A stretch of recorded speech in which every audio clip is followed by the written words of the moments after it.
Hey guys, I am Swati from Attapadi. എല്ലാവരും വീഡിയോട് വന്നത്. പക്ഷേ എനിക്ക് ആകെ 128 GB ഉള്ളൂ എൻ്റെ ഫോണിൽ.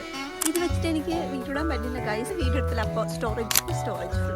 അപ്പം ഞാൻ അതിനെ ആപ്പ് ഡിലീറ്റ് ആക്കും, വീണ്ടും വരും വീഡിയോ എടുക്കും.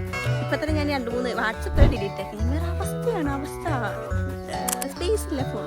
അങ്ങനെ സ്റ്റോറേജ് ഫുള്ളായി വിഷമത്തേക്ക് ഇരിക്കുമ്പോൾ നല്ല മഴയും പെയ്ത ക്ലൈമറ്റും ആയിരുന്നു. പിന്നെ അമ്മ മുടിൽ കുറച്ച് എണ്ണയൊക്കെ തേച്ച് കുളിക്കടിയുണ്ട്. കാലം പറഞ്ഞ പിഞ്ചൊക്കെ പറിച്ചു വെച്ചിരിക്കുന്നു ഇവിടെ. ഇത് നമ്മുടെ ഏലം, ഇത് പൂ, ഇതിന് കുട്ടിയിട്ടാണ് കായ് ഉണ്ടാവുന്നത്. അങ്ങനെ നമ്മൾ വാക്ക് വെച്ച് പോയപ്പോൾ റംബൂട്ടാൻ പഴുത്ത് വെക്കുന്ന കണ്ടത് സാഹസ്യമായിട്ട് പോയിക്കൊണ്ട് എങ്ങനെ പറക്കി വിചാരിച്ചിരിക്കുമ്പോൾ ഒരു തോട്ട് നമ്മളെ കണ്ണിപ്പെട്ടത്. പിന്നെ നമ്മളൊന്നും നോക്കിയില്ല, നേരെ മട്ടി വലിഞ്ഞു കയറി. പണ്ടമ്മ എപ്പോഴും പറയുന്ന ഈ ഒരു മരം കയറിയാണ്. ഞാനൊരു മരം കയറി തന്നെയാണ് കൈസ്. അങ്ങനെ നമ്മൾ പറിച്ചിട്ട് റംബൂട്ടാനൊക്കെ താഴെ പോയിട്ട് പറക്കിയെടുക്കുവാണ്. നല്ല പഴുത്ത റംബൂട്ടാൻ, നല്ല മഴക്കാലുണ്ട്, കാലം അട്ട കടിച്ചു കൈസ്. നമ്മൾ ആ അട്ടേനെ പറക്കി നമ്മൾ കൊണ്ടുപോകണം. അതിന് ഞാൻ വെറുതെ വിട്ടു കൈസ്. എന്ത് ചെയ്യണം, ഒരു ദിവസം എനിക്ക്